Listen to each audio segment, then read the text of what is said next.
Hey guys, how's it going? KRIPP'S here. So we have another build guide for you guys. This is the lightning Sorc. We have the fire for the firewall Sorc, and we have the cold Sorc with the ice shards Sorc. Well, we have a lightning build.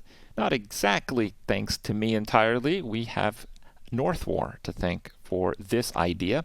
It is a ball lightning build, but you don't actually cast ball lightning. You proc it with lucky hit and attack speed stacking from Arclash, which is possibly the strongest basic skill in the game. The build idea was a very cool one, but I wouldn't make the build quite as he did. I would actually change it quite significantly in its other aspects, so that's what I did. Now, as with all KRIPP builds, you will eventually be able to find this build on Mobalytics, which you can find, well, every other build right now, but by the time you're watching this video, you'll probably be able to find that one as well, and I'll probably have a link below as well. But you know what? Diablo's coming tomorrow. It's like 5 something in the morning, and I'm making this video because I wanted to wait for the launch patch to be data mined so we have the most accurate information, and you can use this build guide with confidence that it is current with when the game is launching tomorrow. So we are going to have to rely on the Lothar calculator, but you will have the more visually pleasing and simplified experience on the Mobalytics guide when you are watching this video. A few things about Arc Ball Lightning. Arclash is what we're talking about. It has the attack speed multiplier, the hidden multiplier. It's better than we think. And Ball Lightning is super terrible, but the actual proc of Ball Lightning is pretty good. It has an extremely high single target damage capability if the target isn't moving out of your ball lightning, because the ball lightnings, they don't have a lot of area of effect, and Arclash also doesn't really have a lot of area of effect. It is like an AoE on a basic skill, so that's pretty good. It hits twice, which is really good, and it has powerful effects, which is even better. But what it doesn't have is a full area thing, like it can't hit behind you. So when you're starting to face off against monsters that you can't kill fairly quickly, they start to like wrap around your character when you get surrounded, and the ball lightnings, they don't really proc behind you, and it gets a little bit annoying. This build is quite smooth if you're crushing content, but honestly, it does a pretty good job of crushing content if the footage from the review beta is anything to go by. That's because it just has really high damage.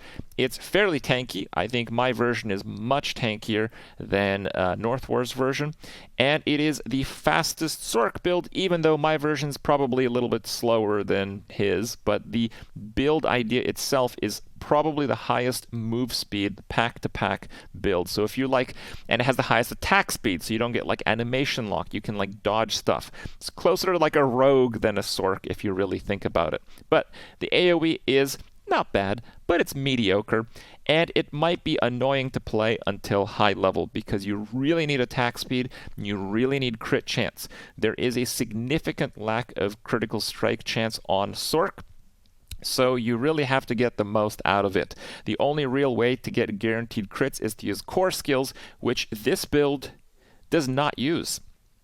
So Northwar's version has Ball Lightning and the lucky hit enchantment effect, as well as Meteor. Now, I think there is a very good case for playing the build this way, but I think it is generally smoother if we have Firebolt. So I would use Firebolt enchantment as well as the Ball Lightning enchantment. Arclash, we get the double swipe on crit, and after a bunch of hits, we get a stun from the ability itself, and when we hit a stun enemy, we reduce our cooldowns, which is always ridiculously powerful.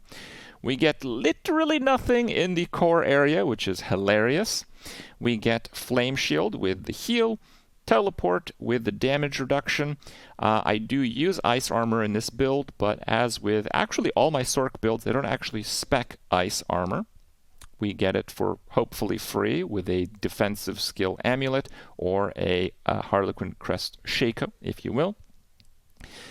This build doesn't necessarily need all points in Frost Nova, as perhaps the other Sorc builds, but honestly, I'd probably go for it anyway. Glass Cannon is certainly a great pickup for this version, but if you're playing the Meteor version, I think you might want to reconsider that point. 2 points Align the Elements is my absolute personal minimum. I know a lot of builds have 1, do not recommend that. We get the barriers, of course, and we definitely want Lucky Hit. Lucky Hit is damage. This build, it looks like it'll do decent damage with Arc Lash, but really the majority of the damage comes from the procs, the ball lightnings that spawn from using Arc Lash.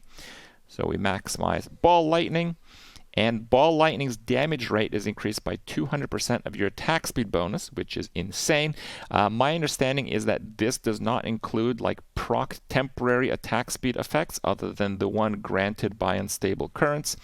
And my understanding in general of the game is after hitting close enemies, your next cast of its stuns, it usually says nothing or cast when it comes to proccing one. But in the case of Ball Lightning, it says to spawn a static Ball Lightning. So I believe that Mage's Ball Lightning doesn't work, and we're not using Crackling Energy, so we don't want that other one either. Unstable Currents is fantastic, but because I opt for Ver's Mastery, which gives us significant damage reduction from enemies near us, and we do more damage with our shock skills as well, we're not getting Overflowing Energy. We're not going to refresh this as often as the other version of the build, but I really prefer being more tanky, and I really prefer having consistent burn application. And that's why we're getting Devouring Blaze, a critical strike multiplier. It is stronger if procced off a Meteor because, well, Meteor, you can have the Immobilize effect as well, which is huge for the aspect of control as well. But looking through the gameplay footage of this build at high level, what I noticed is that Meteor just takes too long to happen. If you're in a spot and you attack a few times, Ball Lightning has already procced, the stuff's already dead, and then the Meteor comes down. So the issue that I see is it's not smooth. Now, if you scale the build to a much higher difficulty level, that might change completely. But for what I was looking at, high-level content, World Tier 4, the Meteors were just not hitting anything when they were landing for the most part. Now, if you use the Firebolt enchant instead of Meteor, your first hit is going to be a burn application, which means 2 things. You will get the critical multiplier instantly for like every single Ball Lightning tick because it's going to proc off your Arc Lash as a guaranteed hit. But also, most importantly, the reason why I consider this build to be much more tanky than the Meteor version is because we guaranteed to have the damage reduced from burning enemies active at all times. While waiting for a Meteor to happen, well, good luck with that. I don't think that will happen.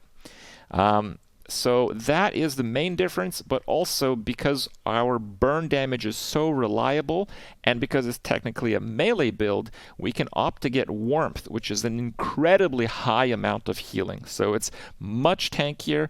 It's going to be like 2 to 3 times tankier than the Meteor version, and we get much higher regen. So it's just much, much tankier, a little bit slower.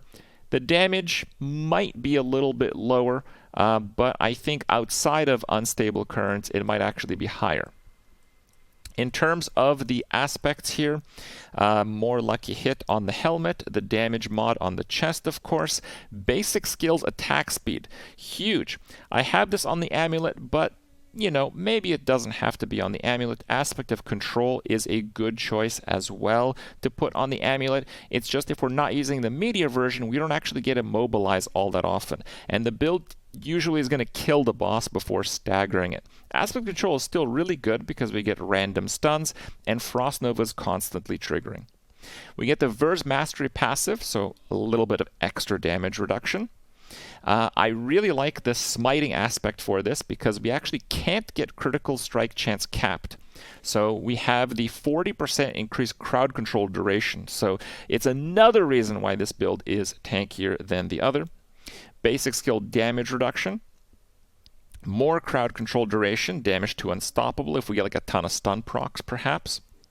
Damage based on available primary resource. We don't actually use mana, so this is always 20%. And damage if we have a barrier, which we will usually have because this is a 5 cooldown build with high cooldown recovery. In terms of the Paragon options, I opt for the Mastery in the first slot. This is the same with Firewall. I really like the 70 requirement. Even though I think the highest board is 75, I don't think that difference is good enough. You also probably want to slot this glyph fairly early because the 20 area on Ball Lightning helps quite a bit, I imagine, in keeping your fairly mediocre AoE at least fairly mediocre. I then like to move into Burning Instinct. Burning Instinct, as you know, is the highest source of potential dexterity in the glyph region for 49. We want to put the Vulnerable in that because we're spamming Frost Nova on cooldown, and that cooldown is going to be very short, and Vulnerable damage is a multiplier.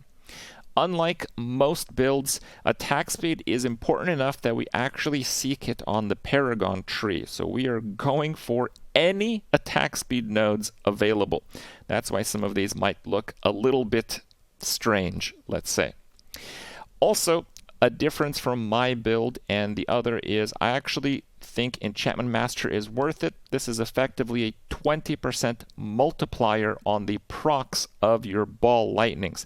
And because the Ball Lightnings account for, I would say, about 2/3 or so of your damage, I think that's pretty good. If that is indeed the case, we're looking at like a 13% damage contribution.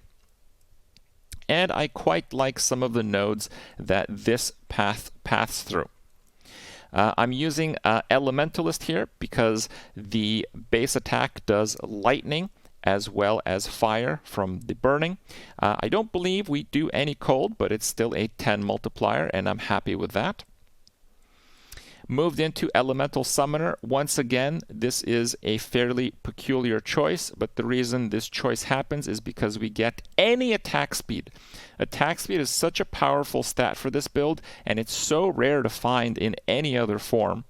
So we go there, and we actually get Imbiber. Imbiber was buffed. It now gives quite a lot more damage if you're healthy, and this version of the build is definitely going to be healthy nearly all the time. To the left, we have Frigid Fate, and Frigid Fate is really good because it has the vulnerable nodes, which we want to amplify with Tactician. Tactician is my rare multiplier of choice with 4 defensive cooldown builds because we always have it up. And we get damage reduction from vulnerable and lucky hit chance. Lucky hit chance is damage.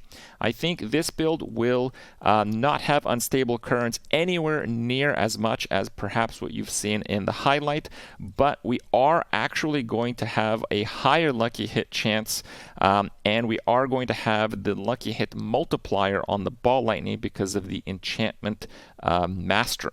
So it should be quite good if you're into more of a fast playstyle on a Sorc, but we will have to see because the game is waiting for us to play.